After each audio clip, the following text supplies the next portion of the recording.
Bismillah. Innal hamdalillah nahmaduhu wa nasta'inuhu wa nastaghfiruh wa na'udzu billahi min shururi anfusina wa sayyiati a'malina. May yahdihillahu fala mudilla lahu wa may yudlil fala hadiya lahu. Asyhadu an la ilaha illallah wahdahu la syarika lah wa asyhadu anna Muhammadan abduhu wa rasuluhu la nabiyya ba'dah. Ya ayyuhalladzina amanu taqullaha haqqa tuqatih wa la tamutunna illa wa antum muslimun. Ya ayyuhan nasu taqu rabbakumul ladzi khalaqakum min nafsin wahidah wa khalaqa minha zawjaha wa batha minhuma rijalan katsiran wa nisaa'a wattaqullaha alladzi tasaaluna bihi wal arham innallaha kana 'alaikum raqiba. Ya ayyuhalladzina amanu taqullaha wa qulu qawlan sadida yuslih lakum a'malakum wa yaghfir lakum dhunubakum wa may yuti'illaha wa rasulahu faqad faza fawzan 'azima. Amma ba'du, fa inna asdaqal hadithi kitabullah wa khairal hadi hadi Muhammadin sallallahu alaihi wasallam wa syarrul umuri muhdatsatuha wa kullu muhdatsatin bid'ah wa kullu bid'atin dhalalah wa kullu dhalalatin finnar. Alhamdulillah, segala puji dan syukur kita panjatkan kepada Allah Subhanahu wa taala. Karunia-Nya berupa nikmat-nikmatnya senantiasa melimpah dan tercurah kepada kita setiap saat, setiap detik. Semoga kita bisa mensyukurinya. Salawat serta salam semoga Allah curahkan dan limpahkan kepada Nabi kita Nabi besar Muhammad sallallahu alaihi wasallam, pada keluarganya, sahabatnya, tabi'in, tabi'ut tabi'in dan pengikutnya ila yaumil qiyamah. Hadirin rahimani wa rahimakumullah. Ada hadis yang menganjurkan kepada kita di hari yang mulia, di hari Jumat, dan setiap hari Jumat ini hendaklah kita banyak-banyak membaca sholawat kepada Rasulullah sallallahu alaihi wasallam.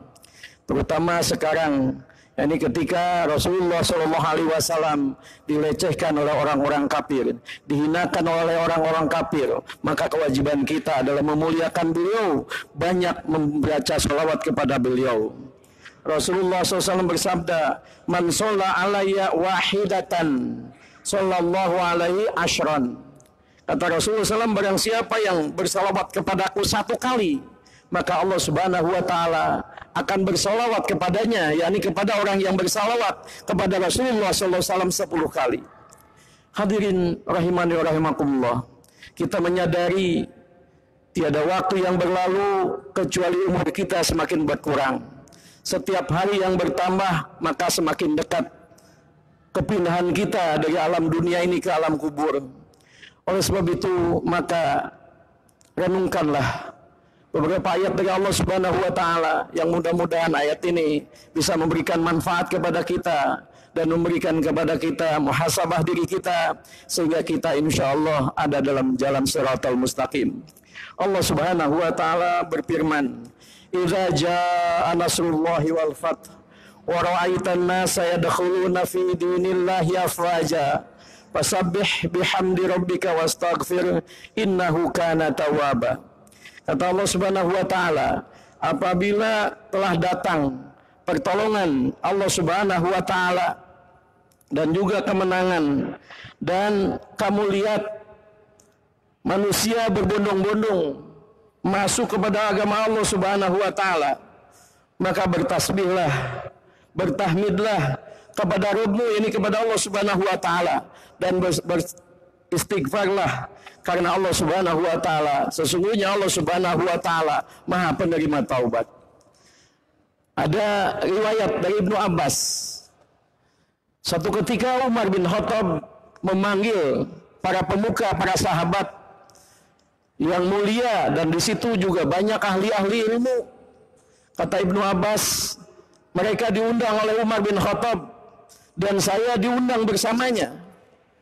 Kata beliau Ibnu Abbas radhiyallahu anhu, seingat saya diundang oleh Umar bin Khattab, tiada maksud lain kecuali Umar bin Khattab menginginkan melihatkan keilmuan saya kepada para sahabat.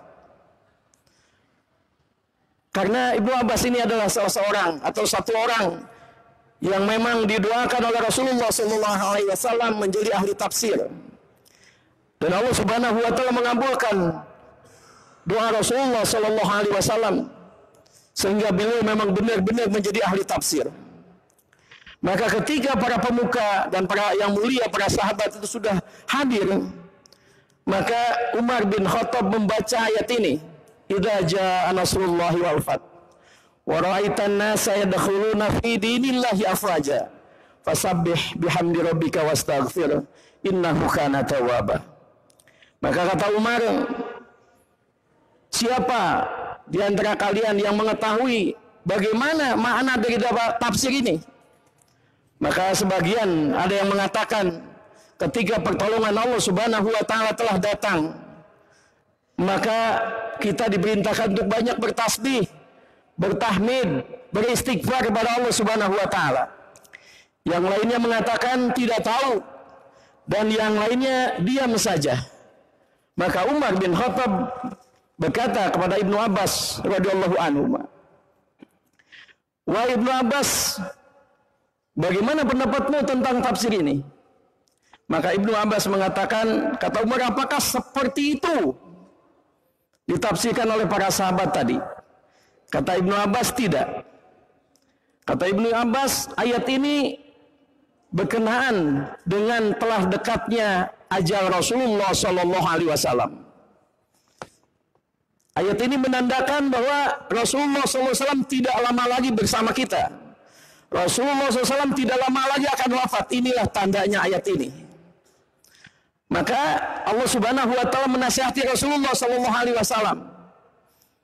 Ini berhubungan dengan Futuh Mekah, di mana Mekah kembali lagi kepada umat Islam dan banyak sekali yang masuk Islam pada waktu itu. Maka ini pertanda sudah dekatnya ajal Rasulullah SAW. Maka ketika ajal seseorang sudah dekat, maka Allah Subhanahu wa taala menasihatinya agar dia mempunyai orientasi kehidupan yang berubah dari orientasi kehidupan sebelumnya.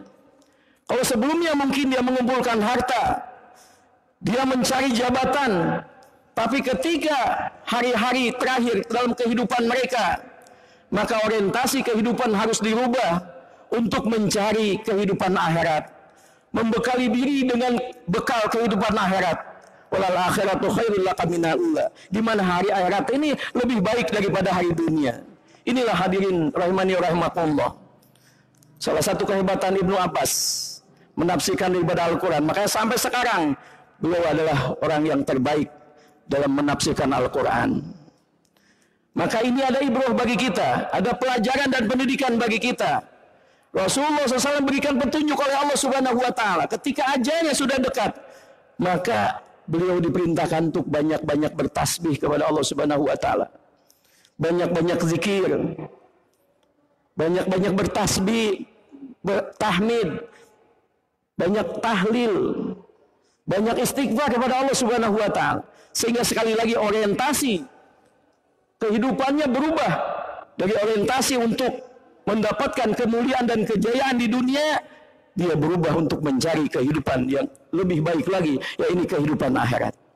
Oleh sebab itu hadirin rahimani wa rahimakumullah, Rasulullah SAW mengingatkan kepada kita, terutama kita yang sudah semakin tua.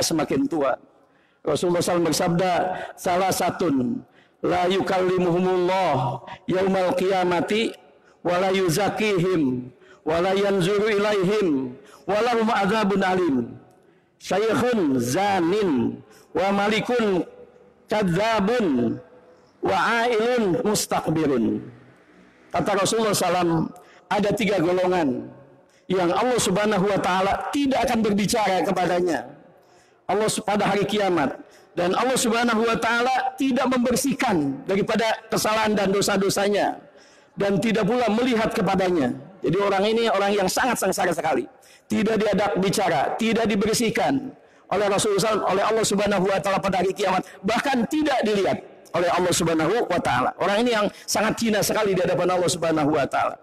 Siapa mereka ini? Yang pertama, seorang yang sudah tua tetapi dia berzina. Wa'iyauzubillah. Sudah tua, harusnya dia banyak membekali diri untuk kehidupan akhirat. Alam kubur dia pikirkan. Tetapi makin tua, bahkan dia berbuat zina. Waliyahzubillah. Kemudian penguasa yang suka berbohong. Penguasa ini banyak, mungkin dari tingkat RT sampai dengan tingkat kepala negara. Diingatkan oleh hadis ini, apabila mereka mempunyai kekuasaan digunakan untuk berbohong, bukan untuk memberikan kebaikan kepada rakyatnya, tetapi mereka berbohong dengan berbagai macam ucapan yang manis, padahal untuk mendapatkan keuntungan dunia. Maka penguasa yang demikian pun diancam oleh Allah Subhanahu wa taala melalui lisan Rasulullah sallallahu alaihi wasallam. Mereka tidak akan diajak bicara, mereka tidak akan dibersihkan, dan mereka tidak akan dilihat oleh Allah Subhanahu wa taala. Sungguh suatu yang sangat rugi. Kemudian seorang miskin yang sombong. Ini pun diancam oleh Rasulullah sallallahu alaihi wasallam. Oleh sebab itu hadirin rahimani wa rahimakumullah, maka semakin usia kita bertambah, semakin lebih banyak kita untuk beramal saleh. Kemudian amal apa saja yang bisa kita lakukan ketika kita bertambah usia, ketika kita berkurang jatah kehidupan kita di dunia ini? Yang pertama adalah perhatikan ibadah-ibadah kita yang wajib, amalan-amalan kita yang wajib. Sholat, perhatikan. Sebelum sholat, wudhu, perhatikan. Tidak segan-segannya kita belajar lagi wudhu. Masih ada kesempatan. Kita belum tentu wudhu kita baik sebagaimana kaifiat wudhu Rasulullah sallallahu alaihi wasallam. Maka kita pelajari mulai bab air, mulai kemudian wudhu, bab sholat, dipelajari sedikit-sedikit. Nggak usah banyak-banyak. Mungkin kita satu hari 5 menit, 10 menit membaca buku tentang ibadah dari mulai bab air sampai dengan pengurusan jenazah. Mungkin cukup. Nanti 10 menit lagi nanti kita baca tentang akidah. 10 menit lagi berikutnya kita baca tentang akhlak. Di mana semua mempunyai hak. Ada hak kita, hak isi kita, hak anak kita, hak tetangga dan lain sebagainya. Itu ada akhlak. Mungkin buku Riyadhus Shalihin ini baik bagi kita. Dan kita miliki terjemahnya juga sudah banyak.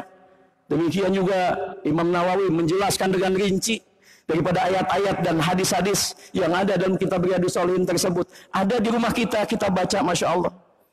Ya, berhubungan dengan akidah, berhubungan dengan ibadah, berhubungan dengan akhlak, berhubungan dengan muamalah, bahkan kita mungkin utang piutang, pinjam meminjam, jual beli dan lain sebagainya. Semuanya dijelaskan. Tinggal kita ya bagikan waktu yang kita miliki adalah untuk mempelajari daripada dinul Islam. Itu yang pertama, perhatikan hal-hal yang wajib bagi kita. Karena pokok-pokok hal yang wajib itu akan sangat membantu kita untuk kehidupan kesuksesan kita dunia sampai dengan akhirat. Orang yang sholatnya baik, sesuai dengan kaidah, sesuai dengan tujuan, maka dia akan diperbaiki oleh Allah Subhanahu wa taala dalam kehidupannya. Semua urusan yang Allah akan perbaiki. Yang kedua, menghindari hal-hal yang diharapkan oleh syariat. Jangan berani-berani kita melakukan apa yang dilarang oleh syariat. Lihatlah mungkin saudara-saudara kita dalam rangka mempersiapkan kehidupannya. Mungkin mereka menginfakkan hartanya. Mungkin mereka membuat masjid. Mungkin mereka membuat pesantren. Mungkin mereka membuat sekolah. Kalau kita tidak diberikan kesempatan oleh Allah Subhanahu wa taala, minimal kita tidak membuat sesuatu yang haram pada diri kita, jaga diri kita. Sambil berdoa mudah-mudahan kita diberikan oleh Allah Subhanahu wa taala keutamaan untuk membuat madrasah, membuat masjid untuk kehidupan akhirat kita. Tapi sekali lagi kalau kita tidak mampu itu, minimal kita tidak berbuat yang diharamkan oleh Allah Subhanahu wa taala. Apalagi menghalang-halangi orang berbuat baik. Banyak sekarang orang-orang yang membuat pengajian dilarang, orang yang membuat mengadakan sholat Jumat dilarang, hanya untuk ego pribadi saja. Mereka tidak tahu bagaimana pertanggungjawaban mereka di akhirat nanti di hadapan Allah Subhanahu wa taala. Sudahlah mereka tidak bisa berbuat kebaikan, tidak mendukung kebaikan, bahkan mereka melarang daripada kebaikan-kebaikan yang seharusnya mereka dukung. Ini adalah suatu keburukan yang sangat luar biasa. Mudah-mudahan kita dijaga oleh Allah Subhanahu wa taala. Demikian juga kita menambah amalan-amalan sunnah. Kalau kita sudah sholat wajib, mungkin sholat sunnahnya, baik sholat yang rawatib maupun yang luar rawatib, ya, sholat tahajud, itu mudah-mudahan kita dimudahkan oleh Allah Subhanahu Wa Taala, sholat duha dan lain sebagainya. Kemudian banyak bertasbih, bertakbir, bertahmid, seperti ayat yang tadi. Manfaatkan waktu yang kita miliki. Jangan kita bengong sendirian, tetapi banyaklah kita bertasbih pada Allah. Subhanallah, walhamdulillah, la ilaha illallah, wallahu akbar, la haula wala quwata illa billah. Inilah kalimatut thayyibah yang sangat dicintai oleh Allah Subhanahu wa taala. Memperbanyak amalan-amalan yang ringan, ya, tapi besar pahalanya tadi seperti berzikir, ya. Dzikran katsiro, ya, kemudian kita bersolawat kepada Rasulullah Shallallahu Alaihi Wasallam, ya, dan juga jangan lupa membaca zikir pagi dan petang. Membaca zikir pagi dan petang itu sangat manfaat sekali, dan itu harus sudah menjadikan bagian daripada kehidupan kita. Ya, kemudian yang selanjutnya adalah rutin mempelajari Al-Quran. Kita waktu sebagian yang kita miliki mungkin pada subuh, pada sholat subuh, kita pakai untuk membaca Al-Quran dan terjemahannya juga dengan tafsirnya. Betapa nikmat hidup kita kalau kita demikian, ya. Dan selanjutnya kita harus berpesan kepada anak-anak kita. Hendaklah dipesankan, diwasiatkan agar mereka menjadi anak-anak yang soleh dan yang soleha. Dan mereka mintakan oleh kita kepada mereka dari sekarang agar senantiasa senang memberikan doa, mendoakan bapaknya, mendoakan orang tuanya, baik yang masih hidup maupun setelah mati nanti. Kita minta kepada anak-anak kita dari sekarang, sehingga insya Allah anak-anak kita diberikan taufik dan hidayah oleh Allah Subhanahu Wa Taala. Aqulu qouli hadza astaghfirullahaladzim li wa lakum. Alhamdulillahirabbil alamin wassalatu wassalamu ala asrofil anbiya'i wal mursalin wa ala alihi washabihi ajmain, amma ba'du. Hadirin rahimani wa rahimakumullah. Kebahagiaan kita dari dunia sampai dengan akhiratnya dipengaruhi oleh hidayah dan taufik dari Allah Subhanahu wa taala. Hidayah ini adalah petunjuk Allah Subhanahu wa taala, bekal kehidupan kita di dunia sampai dengan akhirat yang didapat dengan cara mencari. Nggak mungkin kita mendapatkan hidayah tanpa kita mencari. Oleh sebab itu, maka sebagian waktu yang kita miliki kita untuk mencari hidayah, manfaatkan untuk mencari hidayah. Sedangkan taufik adalah energi dari Allah, kekuatan dari Allah Subhanahu wa taala yang kita mampu melaksanakan hidayah tadi, mampu mengamalkan hidayah tadi. Ibnul Qayyim al-Jauziyah mengatakan pentingnya taufik dan pentingnya hidayah bagi batin kita, bagi mata hati kita, seperlu-perlunya kita terhadap cahaya. Lihatlah mata kita, walaupun mata kita bagus, mata kita tidak ada penyakitnya, tapi kalau tidak ada cahaya, maka mata kita tidak berfungsi dengan baik. Demikian juga hati kita. Walaupun kita tidak punya penyakit jantung, tidak penyakit kuning, tetap hati yang tidak ada hidayahnya, tidak ada taufik dari Allah Subhanahu wa taala, maka tidak bisa kita menikmati kehidupan ini, tidak bisa kita beribadah dengan benar kepada Allah Subhanahu wa taala, tidak bisa mengharapkan Subhanahu wa taala. Oleh sebab itu, maka marilah kita sama-sama memanfaatkan sebagian sisa umur kita ini untuk senantiasa terus mencari hidayah Allah Subhanahu wa taala. Kita datangi pengajian-pengajian, halaqah-halaqah ilmu, insyaallah itu akan memberikan ketenangan, ketentraman, ketentraman dan kebahagiaan berupa materi, insyaallah. Marilah kita mohon pada Allah Subhanahu wa taala, mudah-mudahan Allah Subhanahu wa taala menunjuki kita di jalan hidayahnya. Innallaha wa malaikatahu yusholluna 'alan nabi ya ayyuhalladzina Muhammad wa ala ali Muhammad kama shallaita 'ala Ibrahim wa ala ali Ibrahim innaka Hamidum Majid. Allahumma barik kama barakta 'ala Ibrahim wa ala ali Ibrahim innaka Hamidum Majid. Maghfiril mu'minina wal mu'minat wal muslimin wal muslimat al ahya'i minhum wal amwat. Allahumma inna nas'aluka al-huda wa tuqa wal afaf wal ghina. Allahumma aslih lana dinana alladhi wa ismatu amrina wa aslih lana dunyana allati fiha ma'ashuna wa aslih lana akhiratana allati ilayha ma'adun. ربنا لا تزغ قلوبنا بعد إذ هديتنا وهب لنا من لدنك رحمة إنك أنت الوهاب ربنا هب لنا من أزواجنا وذرياتنا قرة أعين واجعلنا للمتقين إماما ربنا آتنا في الدنيا حسنة وفي الآخرة حسنة وقنا عذاب النار سبحان ربك رب العزة عما يصفون وسلام على المرسلين والحمد لله رب العالمين أقم الصلاة